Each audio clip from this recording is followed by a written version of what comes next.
This is lesson 20. We're going to discuss PD controller design. We'll start by introducing PD controllers and the idea behind it, and then we'll get into a method to design a PD controller. A PD controller can improve the transient performance of a system, things like the settling time, percent overshoot, peak time, or rise time.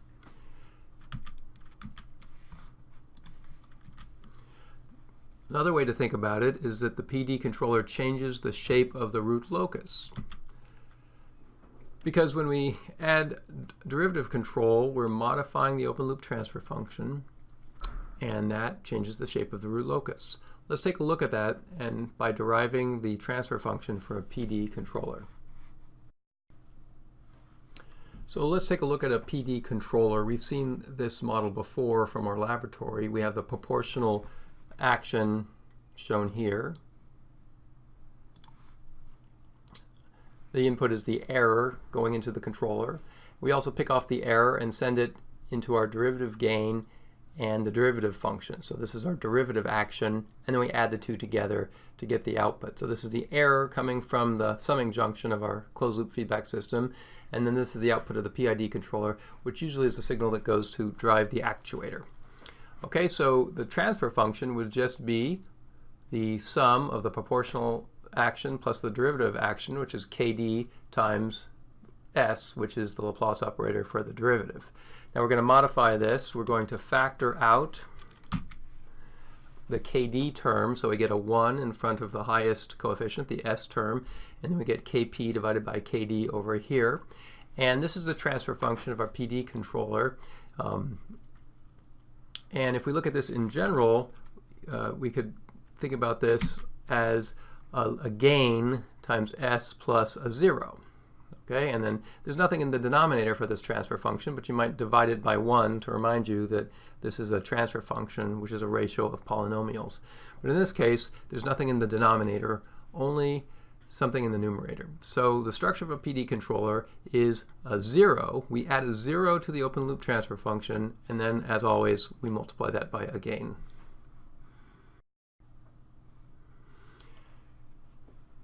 Now the design for a PD controller is done in the complex plane with a pole 0 map, but it might help us also to think about what happens in the time domain. And again, I'm going to use the car cruise control as an example here, because it's something I think a lot of people are familiar with. So imagine that we're driving along and we've set the cruise control to 55 miles an hour, and then suddenly the speed limit changes to 65. Okay, in this example, what we are going to do is we're going to change the set point on the cruise control. So we're going to click the button on your console maybe 10 times to go from 55 to 65 miles an hour, and then what's going to happen is the speed of the car is going to slowly speed up. And I don't know about your car, but in my Honda Odyssey van, it might take 10 or 15 seconds for the speed to go from 55 to 65. It does it very slowly and gradually. And eventually we'll get to 65, which is the new set point. Okay? Well, imagine doing this instead. Imagine you're impatient and you don't want to wait 15 seconds for the speed to change from 55 to 65. So what you could do is you could use the pedal to accelerate the car faster. So you've changed the set point on the cruise control. Now the cruise control is slowly saying, okay, I'm going to speed up and speed up. But in the meantime, you floor it. So you put the pedal to the metal and accelerate the car as fast as possible, and you get up to 65. And once you get to 65, then you take your foot off the pedal, and at that point, the car says, okay, well, I'm at the new set point, and it's just going to hold it there like that. Okay, so the idea then is that you're acting like the derivative controller. You're looking at how quickly the system is getting to the new point, and you're reacting to the rate of change, and you're saying that it's not happening fast enough, so you're going to input an extra force, an extra input actuation to drive the system harder to get you to that final value quicker. Okay. Here's a simulation that hopefully helps illustrate that also. Here we've used, I've got our proportional controller, and I'm just using a first order plant because it's very simple, and then we're going to have feedback here. And there's our proportional controller. I'm also taking the error and running it through a PD controller, but I'm not going to inject the derivative action into the plant. I'm just going to look at it on the side. I'm just going to use proportional control and then monitor what's happening to the derivative action. Okay, so over here is the simulation. Here, the input is not a step, but it's a ramp. So we're at 0, and then we ramp up to 1 over 1 second. Okay, so it's a ramp with a slope of 1, and so this is the desired value. All right, so this is a first order system type 0, so we would expect to get exponential response with finite steady state error with a proportional controller, and we see that's exactly what happens here. Okay, and we see at 1 is when the input changed and the system started to respond. You see it takes about 3 or 4 seconds for the system to get to steady state. Okay, 4 seconds makes sense because the time constant for our plant is 1, so we know that the settling time is 4 times the time constant. So that all makes perfect sense. So this is exactly what we would expect to happen for this system. Okay, now we can look at the error signal. Okay, this is the error that we see going into the plant. So the error is the difference between the input and the output. And so we see that the error grows until time 2, and then it starts to shrink and flatten out here. And again, in steady state, we get finite steady state error like that. Okay, so that's the error signal. Now let's take a look at what happens when we differentiate the error signal. Can you imagine what that signal is going to look like? Can you differentiate that signal in your head? Okay, well, here comes the answer. There's the derivative. Okay, so again, it's the slope. So we have 0 slope here, and then from 1 to 2 we get, well, the slope instantly changes at 1 second, so it jumps up, and then the slope decreases gradually until we get to 2 seconds, and then the slope instantly changes to negative, but then it slowly flattens out and goes to 0. So that explains why we get 0 slope, sudden change in positive slope, the slope decreases a bit, and then a sudden jump to a negative slope, and then the slope flattens out and goes to 0 eventually. Okay, now notice that because we get to steady state value eventually, that the slope of the derivative goes, or the slope of the function, and thus the derivative goes to 0 eventually. So the derivative action only occurs in the transient response. If the system gets to a steady state value, then the error is going to flatten out. There's no slope, so eventually we know the derivative action is going to go to 0. We only get derivative action in the transient when things are changing. Okay, so that's helps you visualize what's going on here, and take a look at the shape of the derivative action here. At time 1, you see it jumps up and it starts to decrease a little bit and jumps down and does a little business here. But what does that look like between time 1 and time 2? It looks like a big pulse, doesn't it? All right, remember the story where you're driving your car and you're impatient, you don't want to wait for the slow exponential response. So what do? You floor it, right? You push the pedal down full blast, and that's what the derivative action's doing. It's going to give you a big pulse right here in the first second of the response, and that's going to accelerate the car much faster, but it doesn't because we didn't add that derivative action to the plant. So we're just monitoring it on the side here. You can imagine if we added that to the plant, then instead of this behavior, we're going to get a different behavior that responds to both the proportional and the derivative action. That's what we're going to look at next. Okay, so now we're going to look at the system. On the left is the proportional only control. This is what we saw last time. Now on the right, I'm going to show you the response if we add the derivative action into the plant. So now this is the proportional plus derivative action. Okay, so here it makes sense to compare this graph on the left with this graph on the right, because this is the desired value and the actual output with a PD controller. And what do you notice about the system? What's the difference between the PD controller and the proportional controller? Remember, the proportional controller took about 4 seconds to get to steady state, and in 1 second the PD controller has gone even past the steady state value and then slowly comes down. So the settling time is much faster, and the rise time is much, much faster, right? The rise time here might have been 2 or 3 seconds, and here the rise time is less than 1 second. It takes less than 1 second to get from 10% to 90% of the final value. Okay, so much faster response, much faster transient response. This is more like a high performance controller. Now if you're driving in your car, this might even be uncomfortable because the level of acceleration is so high, your head might jerk back in the seat and you might spill your cup of coffee. So we'd have to be careful about how much derivative action that we want to add. Okay, now let's go ahead and look at the error with our PD controller. So the error is the difference between the desired value and the output, or the actual value. And you can see the error grows slowly and then flattens out here. And then the derivative action is the slope of the error. So it's 0, and then we get a sudden jump in slope, and it's positive and pretty constant, and then it pretty much flattens out over here. And so what we get for the derivative action is 0, and then boom, there's this pulse, and then the pulse turns off. And remember, when the error goes to constant error, when it's not changing anymore, the slope is 0, and we get derivative action.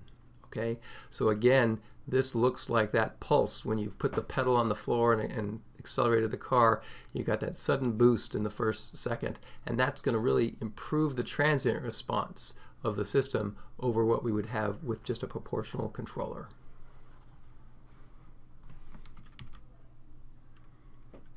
So the big idea here is that derivative control improves the transient response of our system. Well, what we're going to do next is we're going to introduce a method to design a PD controller. And here's the steps. First, we calculate the desired closed-loop pole locations to achieve a transient response. This is the same thing we did with a proportional controller. So I might give you a % overshoot in the settling time, and with that we calculate the desired closed-loop poles that would achieve that transient response. Next, step 2 is we calculate what's called the angle deficiency, so that the root locus passes through the design point, and this uses the angle criteria. We'll come back and talk about this in a minute. Third, we calculate the PD0 location. So remember, when we're designing a PD controller, what we're doing is adding a 0 to the open loop transfer function. So we have to figure out where to place that 0. Fourth, we want to sketch the root locus to check the validity. Okay, because sometimes this method doesn't work. You're not guaranteed that it works for all systems. It depends on the open loop transfer function. So you should sketch it in step 4 to look at it and make sure that what you've got is a valid design. And 5, we do the pole placement to find the gain. This is similar to what we had in the proportional controller. Okay, we'll go do an example problem and show each of these steps.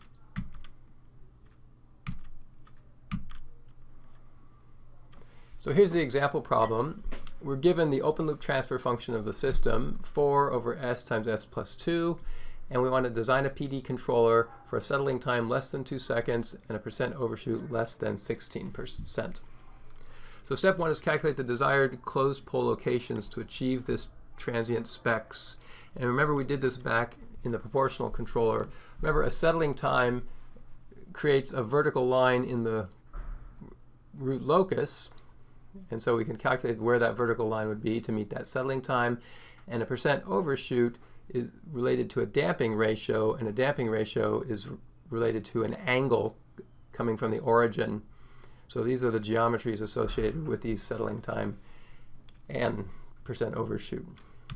Okay, I used MATLAB to calculate the damping ratio of, I plugged in 16% into the equation for damping ratio, got 0.5 as our damping ratio, and remember the inverse cosine of the damping ratio gives us that angle.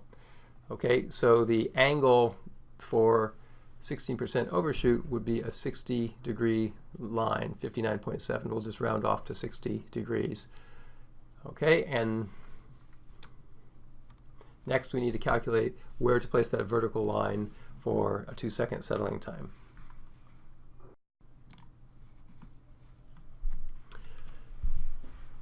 So we have a right triangle, so we can take the tangent of 60 degrees is the opposite, which we called omega d. That's the vertical height, or the complex, or the imaginary value of the complex pole, divided by the adjacent, which is 2. That's the real part.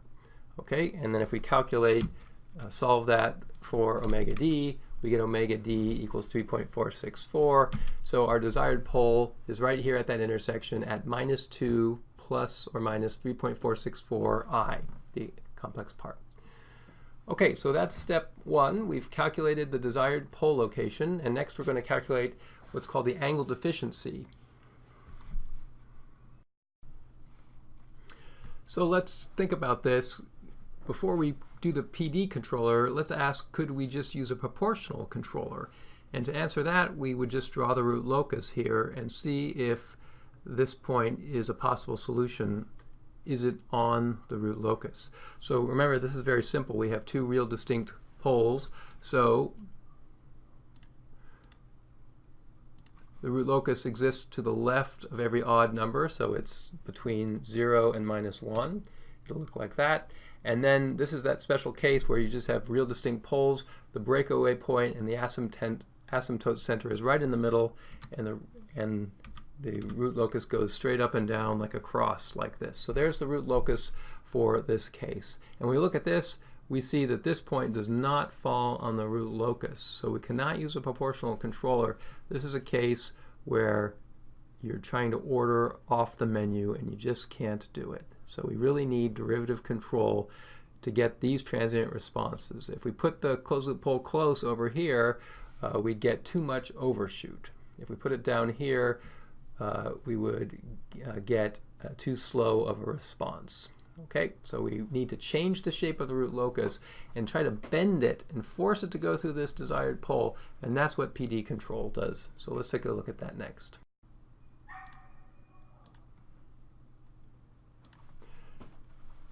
So here's the idea. We're going to take advantage of the angle criteria that we derived earlier a couple lectures ago. Remember, the angle criteria said that the sum of the angle contributions of the zeros minus the sum of the angle contributions of the pole vectors must equal either plus or minus 180 degrees for that pole to satisfy the characteristic equation, the closed loop characteristic equation. Now, since we showed that this pole is not on the root locus, we should know already that this pole will not satisfy the characteristic equation. So I'm going to plot the open loop poles and zeros. There's one at the origin, one at -2, and the vectors associated with those. And I'll call those P1 and P2 with angles theta P1 and theta P2.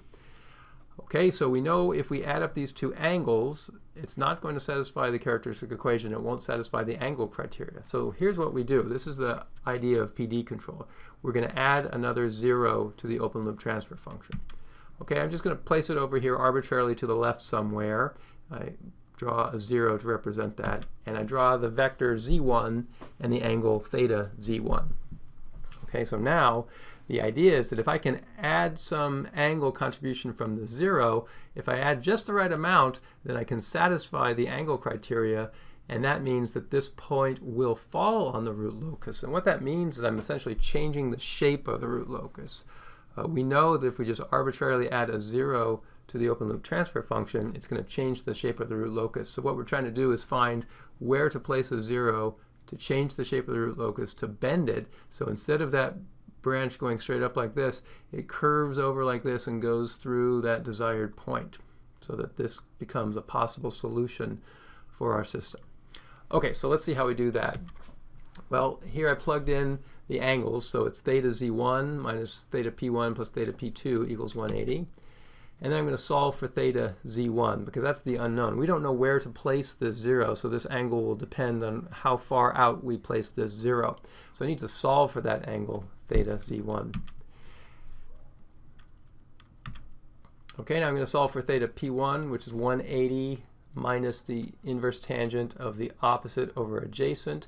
That gives me an exterior angle of 120 degrees, and then we can see right away that theta p2 is 90 degrees. So now if I put that into the equation and solve for theta z1, I get 390 degrees. If I add 360, I end up with 30 degrees. And this is what we call the angle deficiency, that 30 degrees. Angle deficiency because the characteristic equation is deficient by 30 degrees, so it will not satisfy the characteristic equation. But if we can add in an extra 30 degrees of contribution with an additional 0, then the characteristic equation will be satisfied, which means this point will fall on the root locus.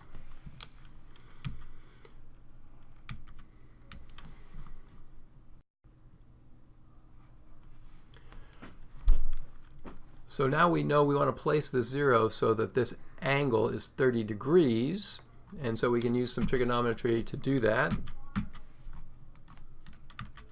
We know the tangent of 30 degrees is the opposite over adjacent. This opposite is the imaginary part of the complex pole, 3.464, and we'll call this horizontal distance, we'll call that d. That's the unknown distance. And so then I can solve for d, and I get a distance of -6. Okay, but we started at -2, so we're going to add 2 more, and we want to place the pole at -8.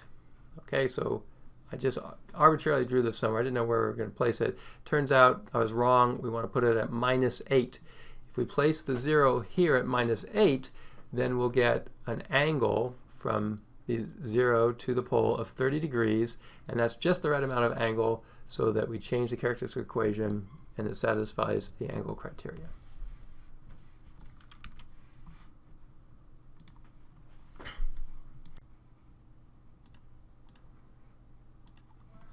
Okay, so let's see where we are. We've calculated the desired pole, closed-loop pole locations to achieve the transient response. We calculated the angle deficiency, so the root locus passes through the design point. We calculated the PD0 location. Remember, we placed it at -8. Here I've redrawn the correct 0 location that gives us the right angle contribution. And the next step is to sketch the root locus to check the validity. Okay, so here we can do a real quick sketch. We don't have to do a lot of calculations. We just want to make sure that this design is valid. And if it's invalid, it'll be quite obvious when we try to sketch the root locus. So again, we number the real axis poles from the right, 1, 2, 3. The root locus exists to the left of every odd pole, so we'll get one branch here and another branch over here to the left of the 0, and this one goes on forever. So that's our asymptote. There's 2 minus 1, there's one asymptote, 180 degrees, there it is. Okay, so then what else happens? Well, these branches come together, they must split off, break away, go up here like this, come around and break in on the real axis over here. It's going to look something like this, some kind of an oval shape like that. And of course I've drawn it so it goes right through the desired point. Okay, so it looks feasible, no problem here. We should be able to change the shape of the root locus by adding this 0. Remember before we just had 2 branches go straight up, but when we add the 0 we get this circular shape and it comes together and goes here. So now this point does fall on the root locus. Okay, so we've done that. Step 4. Last is to do the pole placement to find the gain. So we know the desired pole could fall on the root locus, but what's the gain that places it there? Right? If the gain is very small, we get poles here and here. We increase the gain, they come closer together until they overlap, and then we keep increasing the gain, they break off, they move along this path, they move along this path. Stop right there. Don't increase the gain anymore. That's the gain we need to place the pole in the desired location. Okay, so how do we find that pole? Well, this is where we use the magnitude criteria to find the gain. So remember, the magnitude criteria says that the loop gain is equal to the product of the pole vector magnitudes by the product of the 0 vector magnitudes. Remember that notation, capital Pi stands for the product, whereas capital sigma stands for the sum. Okay, so that means we want the product of the pole vectors. So there's P1 and P2. Those are the 2 pole vectors, P1 and P2. These are the magnitudes of these vectors divided by the magnitude of Z1 vector, like that. Okay, so we're going to use trigonometry to calculate these vectors. So P1 is 2 squared plus 3.464 squared square root. That gives us a magnitude of 4. And P2 is just 3.464. Z1 is 6 squared plus 3.464 squared, the square root, gives us 6.928. We plug those into the magnitude criteria and calculate the loop gain is equal to 2.0.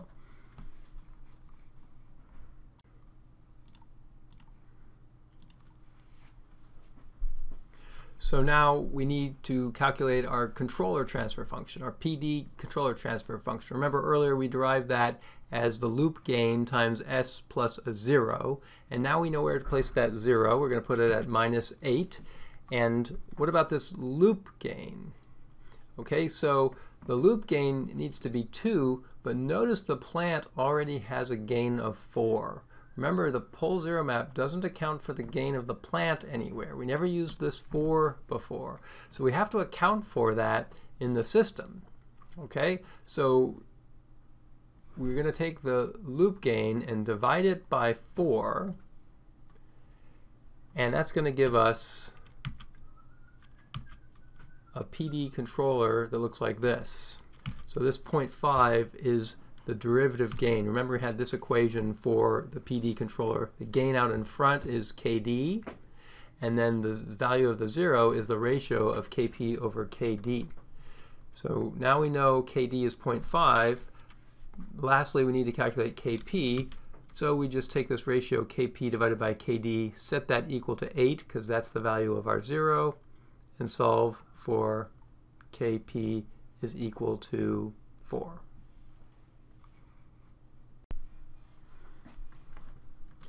So let's just review. This is the end, and there's a lot of steps to it. So remember what we did. First, we calculated the desired pole locations to achieve the transient response. We used the second order transfer function approximation because we expected we were going to have complex poles, and that gave us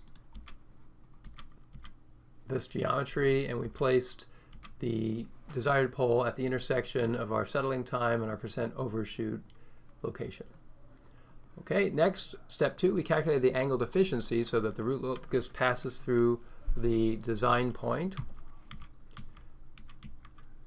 We used the angle criteria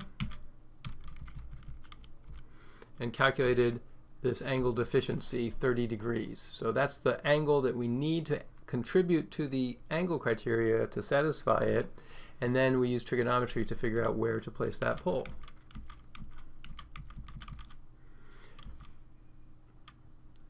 We use the tangent of the angled efficiency to calculate this distance d, where to place it, and we calculated that we need to place it at -8.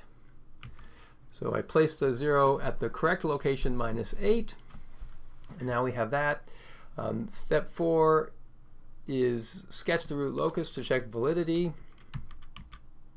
All right, we sketched it, it looked like that, and indeed we saw that it looks like we're going to get a shape that goes past right over the desired pole, so that confirms that it's a valid design. And finally, step 5, use pole placement to find the gain.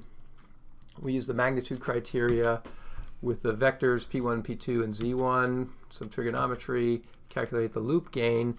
And then the last step was, remember that because the plant contributes a gain, the actual gain of the system has to be factored, or the plant gain has to be factored out of the loop gain. So we're going to take the gain of 2 and divide it by 4, and that gives us a controller gain of 0.5. Okay, so the product of the plant and the controller gain. Remember, in open loop, it's the controller times the plant, so the product of 0.5 times the gain of the plant will give us a gain of 2, which is the desired loop gain. Okay, and then the very last step was, once we have the controller gain and the 0, we go back and calculate KD and KP. Okay, well that's the end of this. There's a lot of steps to this, so it's important to follow those steps and finish it up and make sure that you go methodically through this and are able to calculate those gains. All right, next time we're going to look at a few more issues related to a PD controller. Everything I've showed you here is the classical design method that's shown in the controls textbook. There's a couple of issues that we need to think about, implementation issues. These aren't covered in the textbook, but they're really important if you're going to actually use a PD controller in the laboratory, like we do for the hydraulic system and the two-tank system. So we'll come back and look at those next time, and then after that we're going to combine PD and PI to do a full PID controller. So we'll see that next time.